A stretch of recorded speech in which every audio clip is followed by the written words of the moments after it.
Saudara, orang yang mempercayai Tuhan, hadapin badai sebesar apapun, dia tetap bisa bersyukur, dia tetap bisa tenang, dia tetap bisa damai. Kenapa? Karena dia tahu siapa yang menyertai dia. Orang yang mempercayai siapa yang menyertai dia akan tenang menghadapi apapun. Saudara, hari ini kalau saudara menghadapi masalah lalu saudara mau menyerah, artinya saudara belum mempercayai Tuhan. Kalau saudara masih berkata, mati aku, I'm dead, I'm over, artinya saudara belum benar-benar menaruh kepercayaan saudara. Saudara, hari ini kalau saudara mempercayai siapa Tuhan, reaksi saudara pasti tepat. Hari ini pun saudara, saya mengajak saudara yang mungkin saudara hari ini sedang menghadapi masalah, tantangan, mungkin badai dalam hidup saudara. Hari ini mari belajar untuk berlindung kepada Tuhan. Dan saudara bisa tenang. Sebab saya dan saudara tahu bahwa kita punya Tuhan yang besar yang menyertai kita. Apa yang harus kau lakukan? Dalam keadaan terjepit tidak bisa berbuat apa-apa, carilah Tuhan. Bangunlah kehidupan rohanimu di dalam perkara-perkara sederhana. Kalau sekarang Anda tidak bisa berbuat apa-apa, masih bisa ada satu hal yang Anda lakukan, yaitu bersyukur. Tuhan, aku bersyukur dengan yang ada. Kelolalah yang ada. Tapi aku punya cuma 5 roti 2 ikan. Dulu aku punya pabrik roti.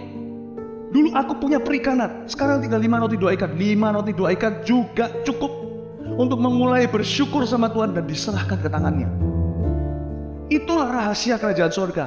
Tuhan selalu bisa bekerja dengan kita di masa kini sekarang. Mujizat masih perlu dinantikan dan ditunggu. Kalau bisa instan terjadi hari ini, puji Tuhan. Kalau nggak bisa, masa Anda harus tunggu sambil menggigit jari? Lakukan tanggung jawab. Bangun hidupmu. Bangun hidup. Bangun kerohanianmu. Bukankah hidup itu lebih penting? Kenapa hati yang bersyukur itu menyentuh hatinya Tuhan? Karena tahukah saudara, di dalam ucapan syukur ada. Sejak dari hari ini, temukan cara ya saudaraku. Banyak-banyak hujani Tuhan dengan ucapan syukur. Jangan hujani Tuhan dengan sungut-sungut. Jangan hujani Tuhan dengan all kind of complaint. Tetapi pujian ucapan syukur itu naik 24 jam sehari dalam hidupmu. Yesus mengajar kita nggak usah khawatir tentang apa yang akan ada di hari esok. Kesusahan sehari cukup untuk sehari. Jangan suka khawatir tentang hal-hal yang belum tentu terjadi. Jangan izinkan kekhawatiran yang menguasai hati dan pikiran kita. Mari saat kita menghadapi badai, kita susah, uang kurang, mau bikin apa juga udah nggak tahu, masalah rumah tangga pelik. Saya mau katakan begini, justru saat kita khawatir, saat kita takut dan kita banyak persoalan, adalah saat terbaik kita datang sama Tuhan, menyatakan semua hal keinginan kita kepada Tuhan dan kita naikkan ucapan syukur. Saya percaya bahwa korban syukur itu menyenangkan hati Tuhan, bahwa di tengah-tengah penderitaan kita masih bisa bersyukur kepada Tuhan. Saudara, bersyukur yang dimaksudkan oleh Alkitab, bersyukur yang diajarkan oleh Tuhan, bukan bersyukur saat diberi kuantitas yang banyak saja. Kalau kita bersyukur saat diberi kuantitas yang banyak, kita nggak beda dengan agama lain. Kita tidak beda dengan orang yang tidak kenal dengan Tuhan Yesus. Kalau hari ini saya datang kepada saudara, saya beri saudara 1 miliar, saya kasih saudara cek 1 miliar. Saya mau tanya, kira-kira saudara senang? Oh, saya yakin saudara akan berkata, puji Tuhan, puji Tuhan, puji Tuhan, dapat 1 miliar. Tapi saat saya keluar dari ruangan ini, saya ketemu dengan orang yang tidak seiman, saya kasih 1 miliar pun dia akan berkata, puji Tuhan.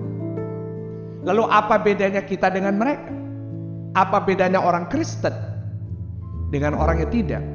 Kalau saudara hari ini misalnya mungkin bisnis saudara masih kecil, mungkin saudara pendeta yang sedang mendengarkan khotbah ini dari luar kota, mungkin pelayanan saudara masih dalam tanda kutip kecil, mungkin toko saudara masih kecil, restoran saudara masih kecil, bisnis saudara mulai masih mulai dengan kecil. Tapi hari ini percayalah, saat kita bersyukur dengan yang kecil itu, nanti Tuhan akan memberikan yang luar biasa buat saudara. Kita mau diberi banyak bersyukur, kita diberi sedikit pun kita tetap bisa bersyukur. Karena orang yang bisa bersyukur dengan kuantitas yang sedikit, orang yang bisa bersyukur saat diberi sedikit, Tuhan akan percayakan dengan sesuatu yang lebih besar. Kalau kita anak Tuhan juga mengeluh, kita anak Tuhan juga berontak, kita anak Tuhan juga kecewa, sebenarnya kasih dalam Tuhan kita tidak ada upahnya, sama seperti orang dunia. Justru yang membedakan kita bisa bersyukur bukan hanya ketika semuanya menyenangkan, tapi kita bisa bersyukur dalam segala keadaan, karena syukur bukan reaksi kita, tapi syukur adalah keberadaan kita. Kita bukan orang-orang yang bersyukur ketika semuanya menyenangkan, tetapi kita orang-orang yang bersyukur karena kita sudah ditebus oleh darah Yesus. Saya nggak mau tahu orang mau bilang apa tentang 2023. Segala bad prediction sedang dibuat untuk 2023. Tetapi saya mau bilang, selama Tuhan tidak pernah meninggalkan kita, kita lebih daripada orang-orang yang benar. Haleluya. Ayo bersyukur. Isi hari-harimu dengan syukur. Mungkin kita bukan orang kaya, mungkin kita bukan orang hebat, mungkin kita bukan orang sukses, tapi kalau kita orang yang bersyukur, hidup kita pasti jadi berkat.